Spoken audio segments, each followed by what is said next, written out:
Welcome everyone. We are in meeting number 5 of our budget focus group, and in my reflection and working with Rick, just a reminder, we are recorded. I'm not sure where the mic is, so side conversations. I just want to great, we're right here. But I was saying, as I was reflecting on our process, I think this year more than any other year, we really started off with the reminder that when we came to you on at our meetings, that numbers may change and scenarios may change, and that has really held true this year. We've come back, and it seems like every meeting we've adjusted our thinking, or you'll see numbers changing. And in a way, I think that that's a really wonderful sign of a transparent budget process. We are trying to be incredibly responsive to the needs and the concerns that our community have brought forth, as well as being responsible and being real fiscal stewards of our community. And so I'm proud of those reiterations. And this week, you're going to see the same type of thing. Rick and I thought it would be helpful, again, just to go over our budget initiatives, share again where we're at with our priorities, and then really review the expenditure changes, the revenue changes, and starting to get into our conversation about tax rates and where we're at as we're culminating this budget focus group.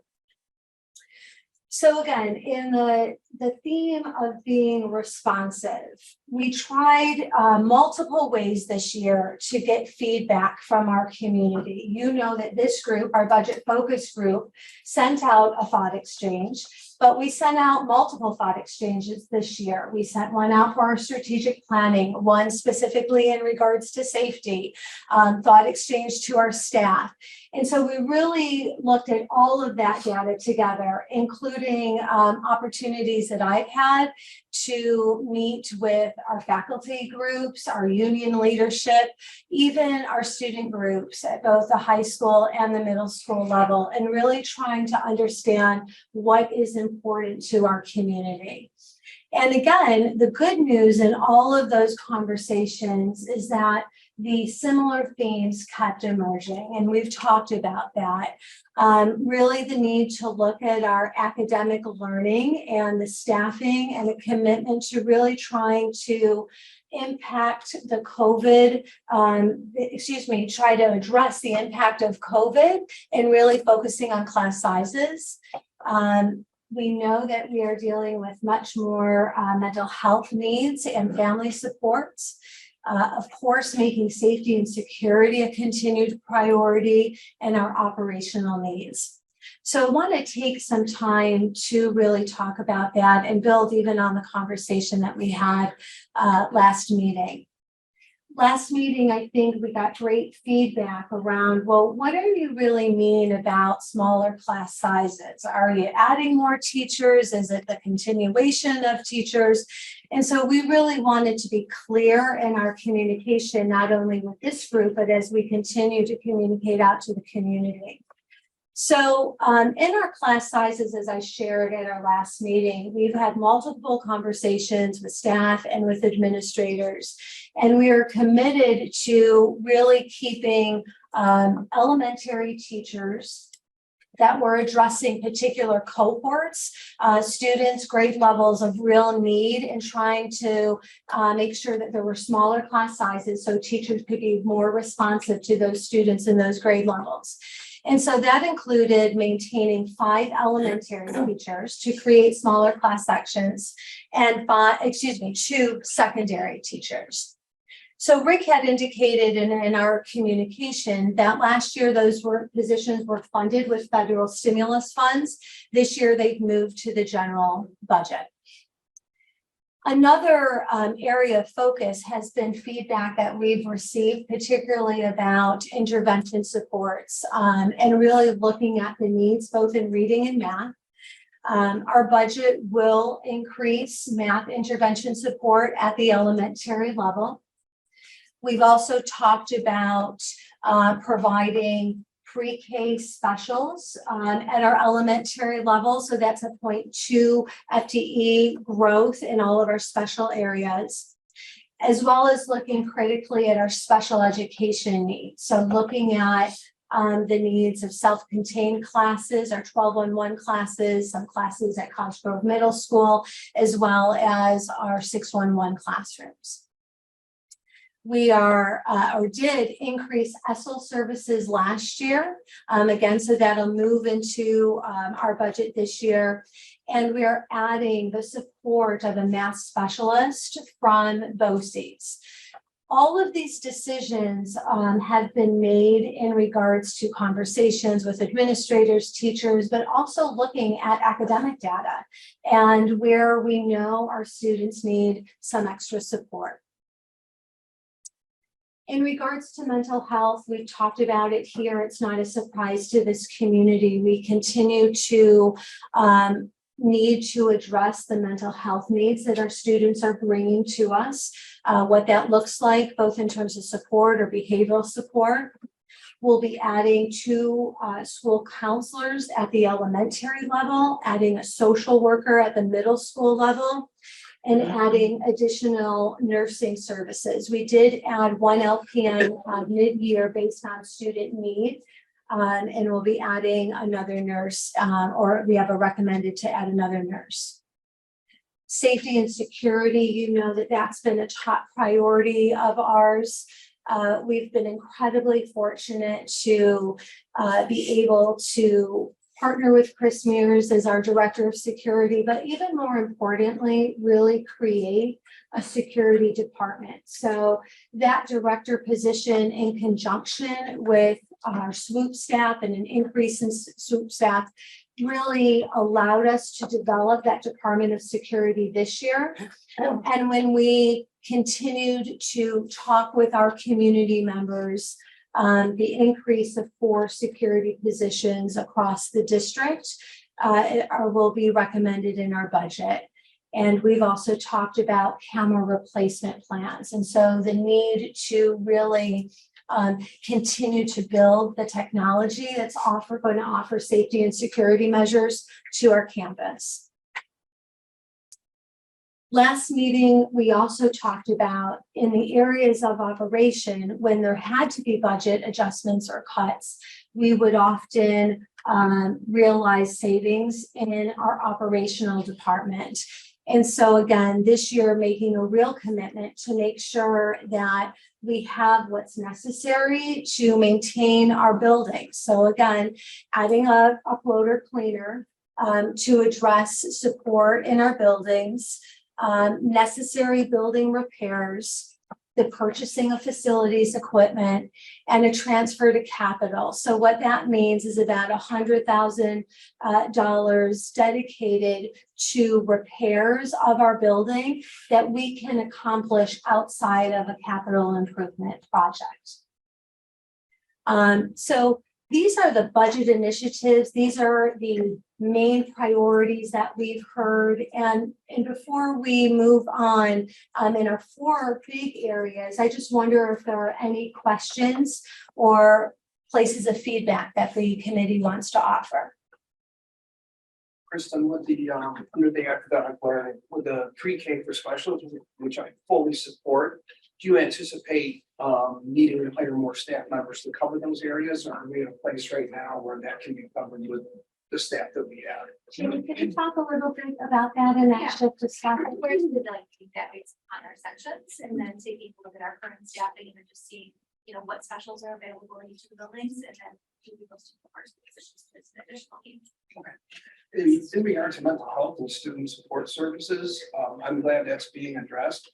At the same time, has there been any discussion about teachers receiving more training on how to support students in the classroom that might need it, so they can maintain being in the classroom full time instead of having to leave the classroom to be We have talked about that, Greg.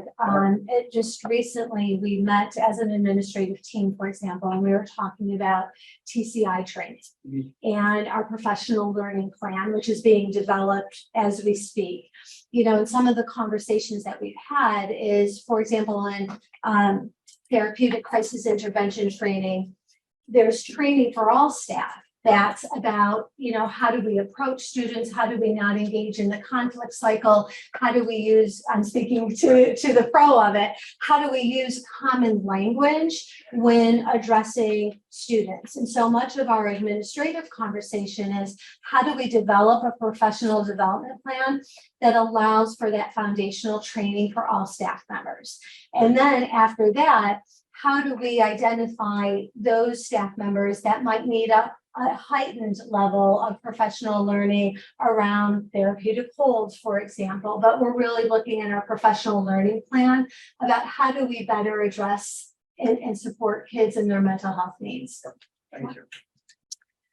So, I'm sorry. What is the, when you talk about smaller class sizes, what is the maximum number of students that you have in a class? So our class size now, and I have my notes, but I don't have it written down. I believe the maximum at the elementary is at 24, Jamie, at the upper grade levels. And at the secondary level, Jamie, around, We have it in the contract, you know, we have contract guidelines and we have, and again, off the top of my head, I can't give you the exact number, but our numbers are lower than what's in our contract.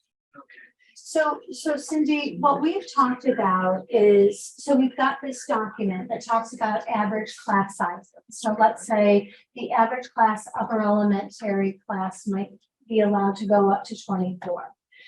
Our classes are not at that. And specifically, we've talked to building administrators about particular grade levels that are really tricky.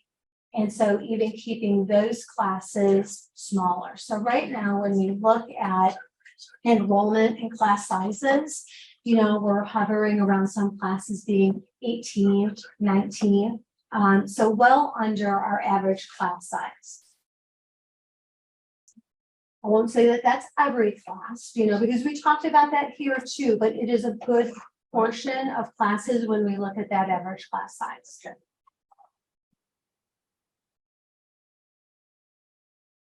Good questions that help us communicate the budget to the larger community. Any other thoughts or questions coming up on this slide?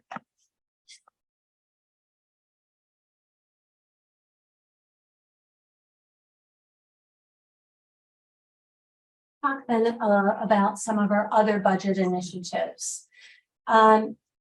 You may know, when we presented to the board at our last board meeting, we've been really looking critically at our student discipline data and trying to understand student need, family need, and why we're seeing an increase in disruptive student behavior. And we've had great conversation, and through that work, we've really started to look at the concept of community schools.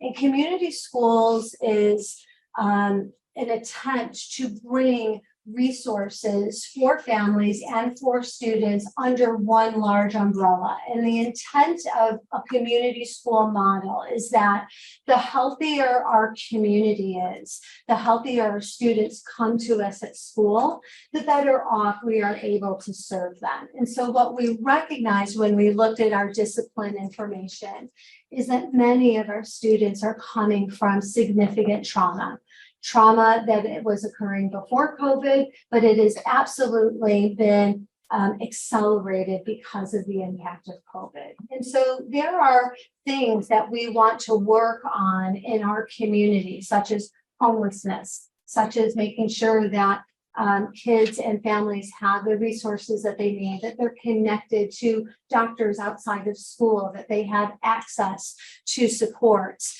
And we want to look at that in a comprehensive way. How does the school start to become the hub of all of these resources? We're actually going to be working through a COSER with BOCES to look at this community school model. What would it take to implement a community school model, and what resources can we bring to our school district? Again, with the belief system that the healthier the community, the healthier our school district is. Our budget also includes an upgrade to our transportation routing system. Just ironically, we were talking about buses and routing and needing to continue to be fine tuning that. The need for bus replacements.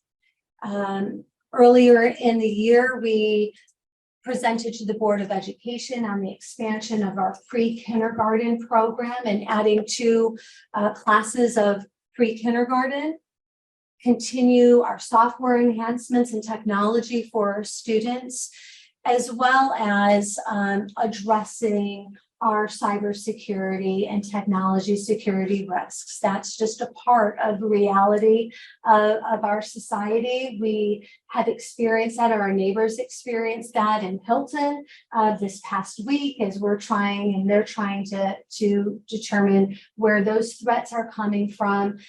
This is an important part of the security measure of our school district. So these are all other initiatives, again, that our budget is hopefully going to address.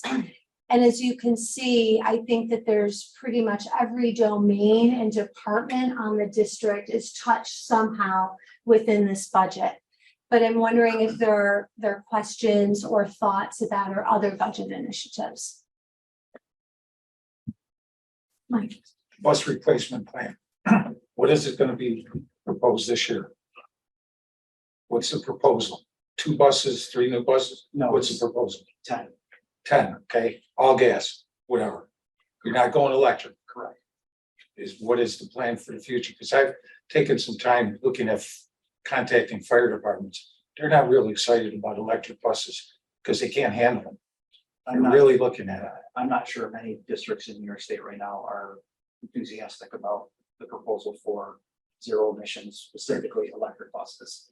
We actually had a meeting today with our director of transportation, our director of facilities, to look at what do we need infrastructurally to address this.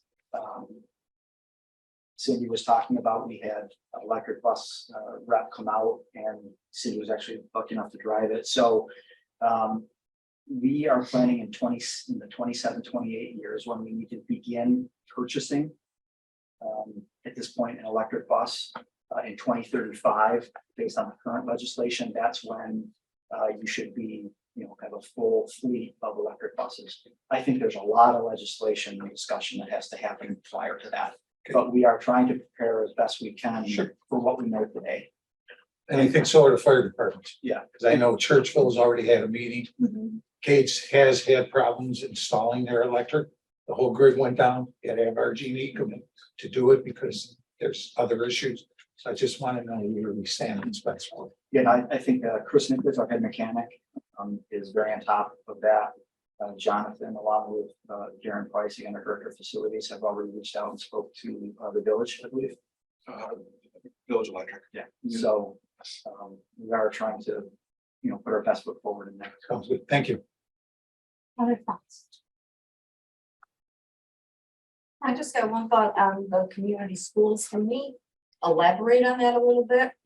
Because it seems like it was just a little.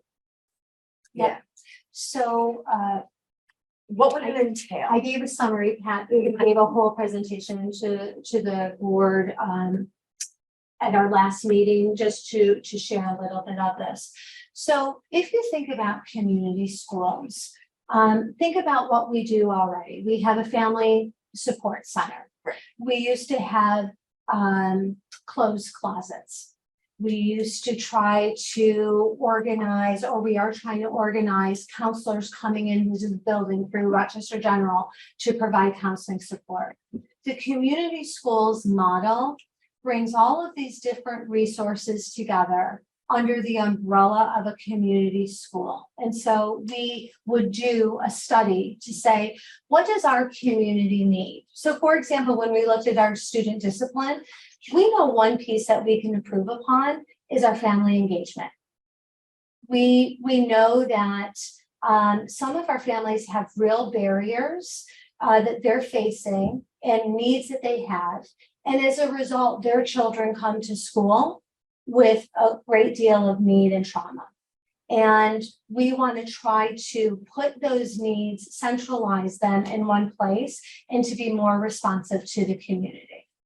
So our work with BOCES, the cost of BOCES is that there is a community school liaison that will help us do a community needs assessment, will help us identify, here are some aspects of community school models that you already have in place, and here are some of the gaps, and how can you have a more comprehensive program? Does that help? Yes, Okay. but the other thing I wanna touch on. And I'm not saying that I'm not saying that every student is this way, but working in our alternative learning center, there are a number of students who just don't care. They come in and I tell them what they have to do. I ask them why, I ask them what's going on. I just don't care, Mrs. B. You can do whatever you want. Mr. Santola can do whatever he wants. I don't care. What do you do with that kind of student? I never believed, Pat, that kids just don't care. No, And I believe know that too, that but- you don't either. So what do you do with That that? that's part of it. It's really trying to understand where that barrier is, and not only how do we help the child, but how do we help the family? So that's part of that model. Kristen, can I just ask a question related to that? I don't expect you to have the answer, to be clear. I do know that some of this model has been done. I'm gonna age myself here about, I worked in Freddie Thomas Learning Center, so that was years ago, and don't laugh. And they had a very similar, they had a model where not in the school, but in the same building of the school. And they had dentists, doctors, and counselors, and about all the best tech you could have at the time. And it failed miserably. You know what I mean? I mean, the school, academically, the community. And so I think when we're looking at what works, it would be nice to see on why something, so that we don't put resources in, as that school was built as kind of a brand new, beautiful building, all these resources, and it didn't get off the ground. So while we're looking at how come that didn't, what can we do to then not have the same thing repeat itself? I think the power of the community school is that it's individualized to the community. So again, this work, this COSER is about what do our students and what do our families need? And how do we accommodate for that? We've got neighboring school districts that have a community school model. Wayne County has a county-wide community school model to really be efficient with their resources. But what Spencerport needs might look very different from Hilton, might look very different from Greece. And so part of this work is evaluating what do we need for our students, what are our students telling us? Because right now, Pat, you're seeing the behavior of, I don't care, but I don't trust that that's really truthful. And I don't want to seem, there are students that I see have really strong issues. And I do the best I can to address them in a kind way, but also in a truthful way. They come in, they say, I don't want to do this. And I'm like, well, reality is you're in school. In a fantasy world, you might be able to do what you want to do. Right. But we're not in a fantasy world. We're in reality. You got to do this, you got to do that. And a lot of them, I understand, have family issues, which I get. Thank God my family, we had 3 kids, mom and dad together, still together for 40 years. So I understand there's a difference. I understand there are different family aspects, but I don't know what the right words are. And so again, we'll look to study how we could best address our families' needs. Other thoughts before we move on to revenues and expenditures, Mike? I'll be brief. I think that in listening to both conversations, one of the biggest things that I learned over time is that when you study Maslow's and you study like what are the actual barriers to kids that say that they don't care. You also have to remember that most of the problems that kids have are not their fault. It's not they're not in poverty, their family is, and they're not acting out because they're just jerks. Well, sometimes I think that of my kids, but it's that if they're hungry, they're not going to learn. If they don't feel safe, they're not going to learn. If they don't have shelter, they're not going to learn. So getting them to a higher, here in Maslow's is part of a community responsibility. It just is. But I think to the same point, when you are at a level where you have models that have failed, I think those benchmarks are equally as important, to kind of study. We are investing potentially a large sum of money into a system that has failed, and I think that failure is an excellent educator as well. So to that point, I hope as much as being studied, into reasoning behind that. It could be environmental, it could be just circumstantial, but I think it's a fair point as well. Other thoughts?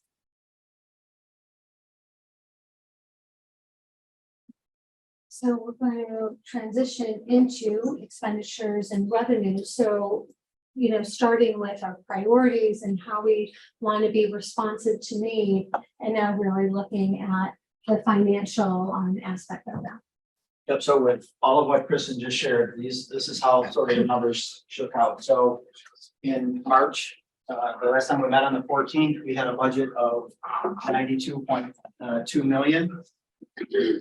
Based on some things that have occurred, we are now at 92.7, which is a $4.7 million increase, or 5.34. So that change from 2 weeks is $504,000.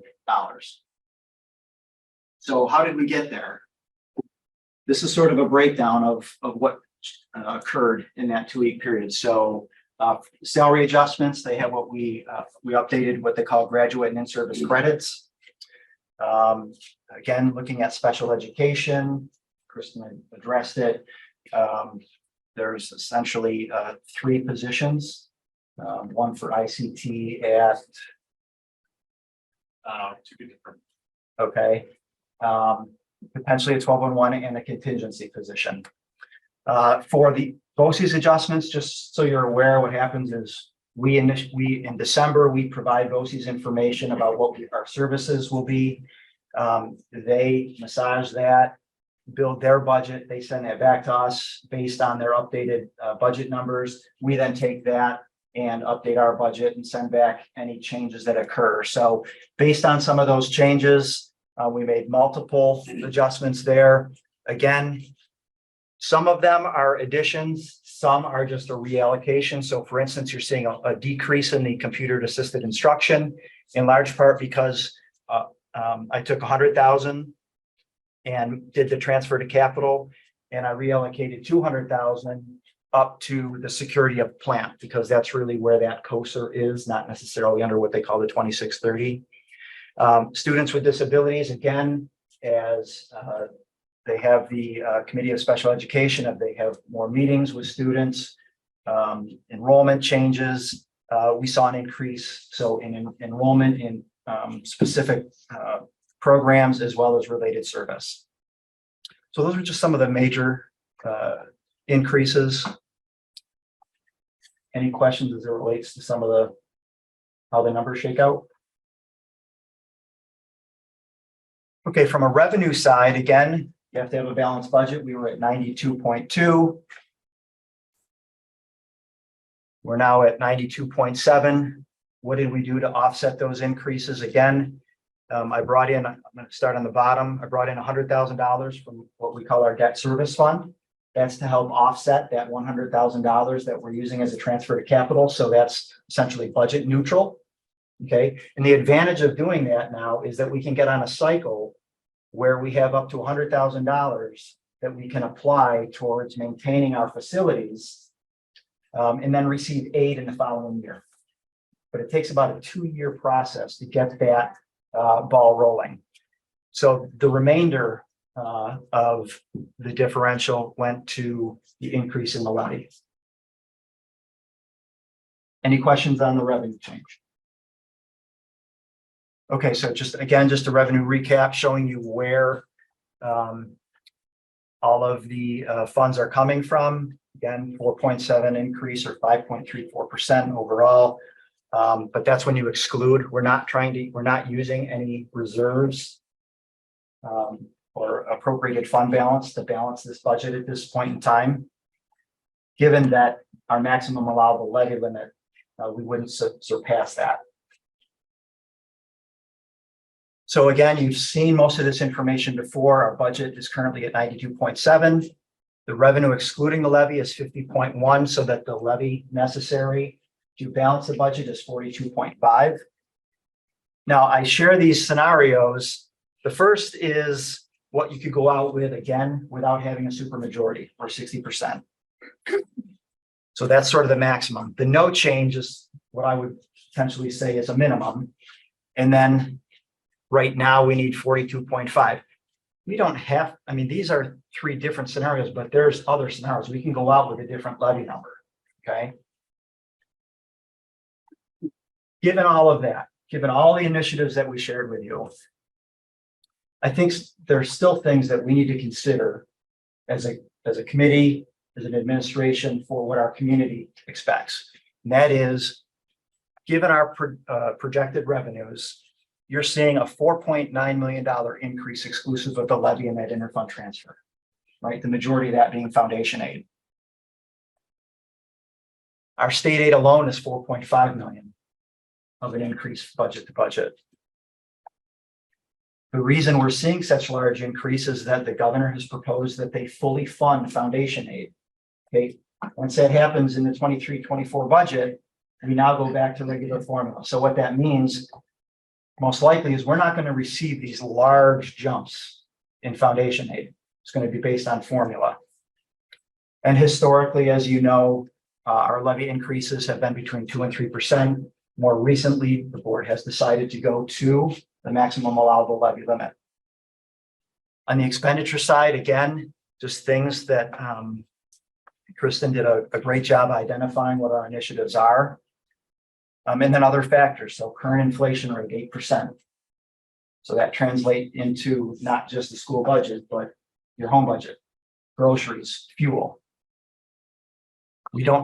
We're projected to have relatively stagnant enrollment throughout the district. So it may go up or down and, maybe K5, 6, 8.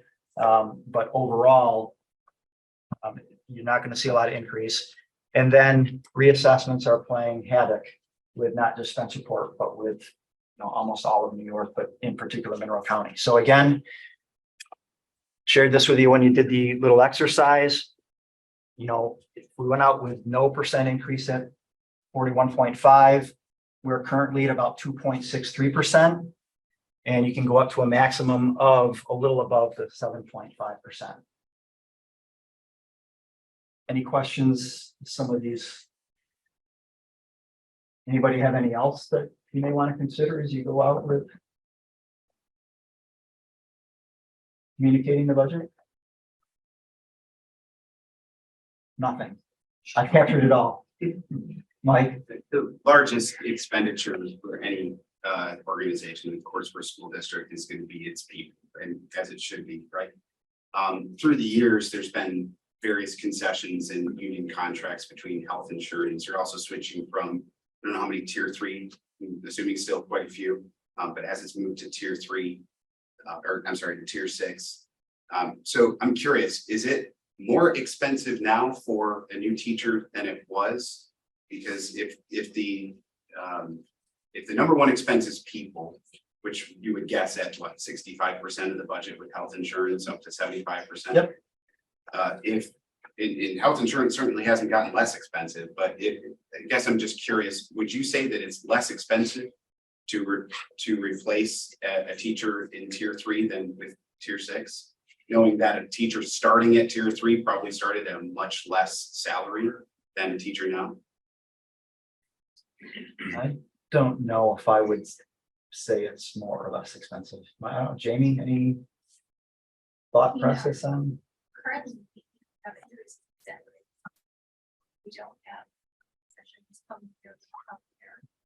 So I think the cost is gonna go up a little bit, with our healthcare expenses and such, so. Is the contributions to health or to retirement lower for tier 6 than tier 3?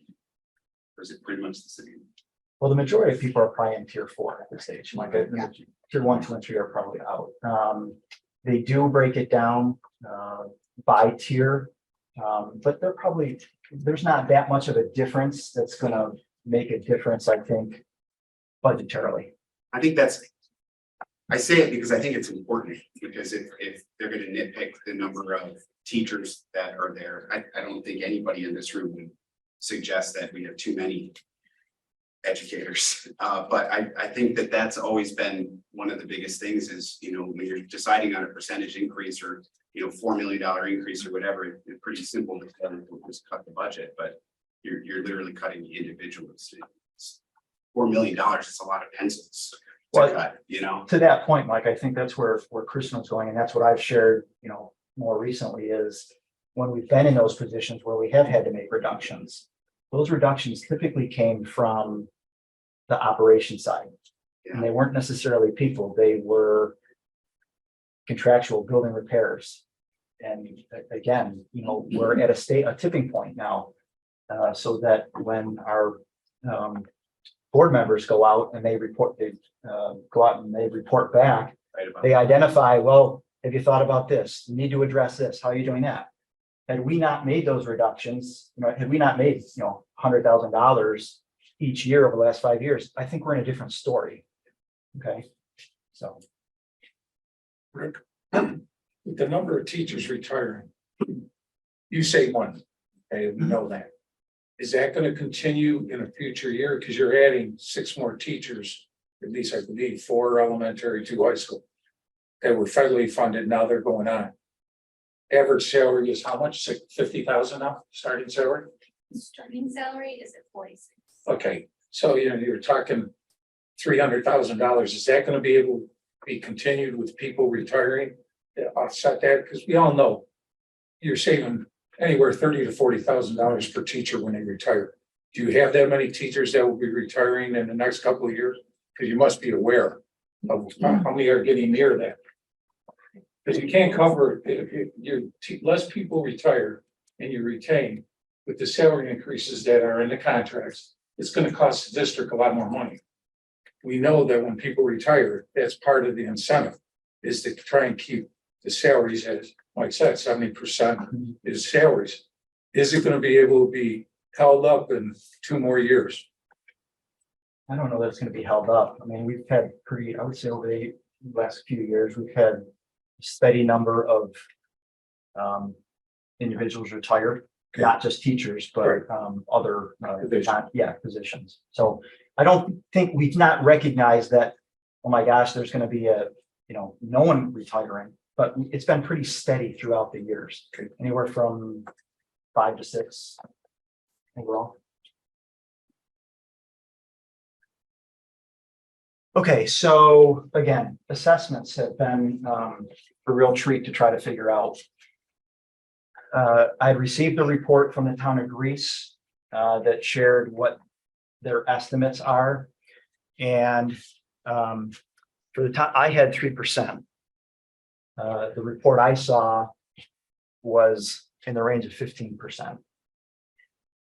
So, well, that changes the dynamic a little bit. So I decided to reach out to the other assessors. And you can see in Ogden, I had projected 1.3. They're actually looking at 0.3. When I reached out to Gates, so again, Amazon is really playing a role in the assessment value. So hopefully you recall, for those that were here last year, our assessments increased dramatically in the town of Gates. Why? Because the construction was a new assessment and that went on to what they call section 1 under that. Well, that's coming off. And that large value, they haven't had enough growth, so you're seeing a pretty large decrease there. And then for Parma, I projected 1.8, that's coming a little bit above. So that's 3.5%. I went onto the website to determine what the equalization rates are. Parma was the only one that changed. I had 69% or 67 rather, it went to 71. So ultimately, the change based on these estimates, okay, I will not know these final numbers until July. But right now, town of Ogden, the percent change in the tax rate would be 9.43%. Gates, little over 1. Town of Greece would go down a little under 8, and the town of Parma at 5.6. So that being said, again, example only.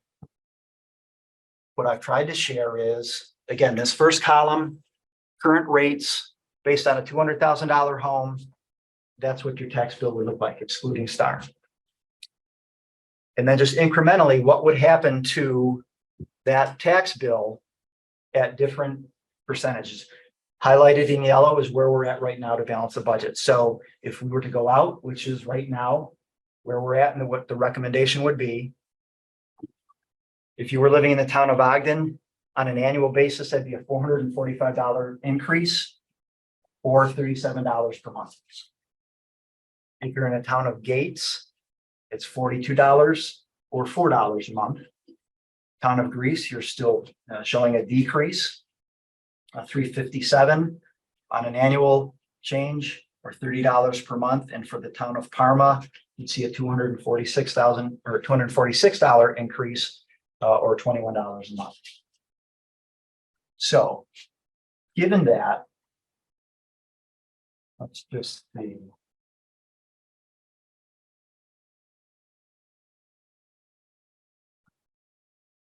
I think now is probably a good time. Hopefully you got the email from Marcy. You have your cell phones with you.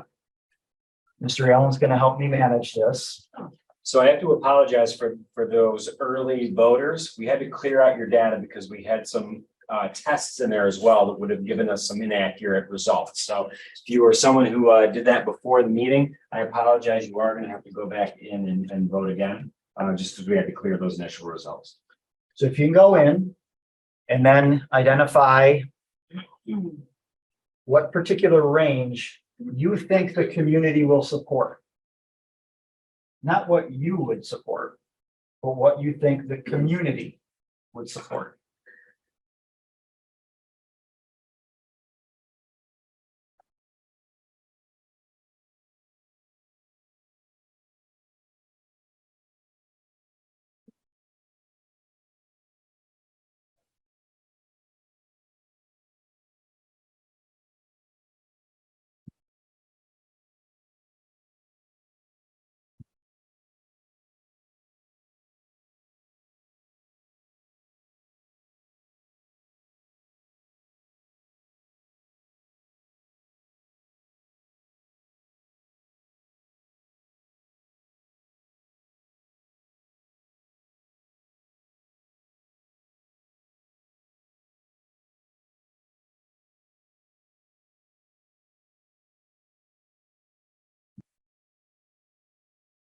Everyone done?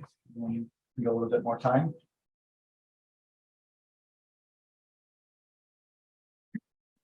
All right, who wants to report out on what they're seeing?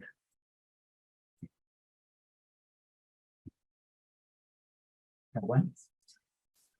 Is anyone, let's put it this way. Is anyone's, all right, so for those in the back who could have sat up front, And hover over to see exactly how many voted for each. so 5 voted for 3%. 4 voted for 2.63, which is where we're currently at. 1 at 2.5. 2 at 2%, and 1 at less than 2%.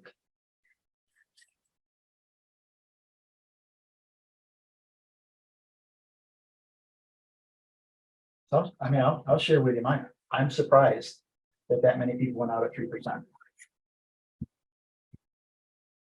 Is there anyone who would want to share why they think, who voted for the 3%?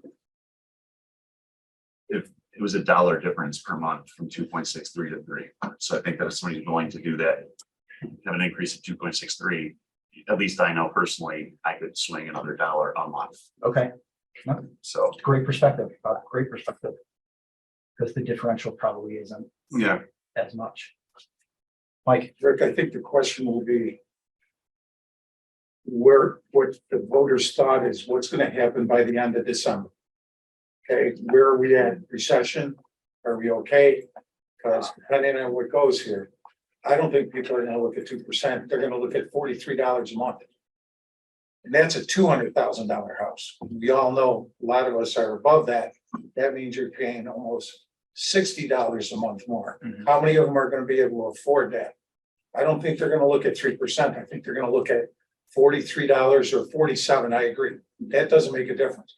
I think even at 2%, $43 per month for families, if we're going into, and I think it's what everybody believes is gonna happen. Okay, so I'm saying, can you put any transfer funds? Transfer it so it becomes less than that. Take $1 million out of your fund or $2 million. Can you do it? You haven't done it often. I know that. But is that a possibility? Because I think $43 a month, when people see that at a $200,000 house, they're gonna look at their own individual situation and say, I like the education, it's great. But is it worth another $500 a month when the uncertainty, that's what I'm concerned, the uncertainty. If you were to tell me that we're gonna be okay, fine. But what happens for the person that loses the jobs? If that happens, that's all I'm thinking. yeah, no, all valid points. Like them. I mean, I think about it as well. Remember, what's your takeaway considering Ogden is over 50% of our voting community at an over 9% increase based on the numbers that I shared with you. Again, not knowing the final number until July. You think that is a concern? I know you think it's a concern, but I mean, how much of a concern?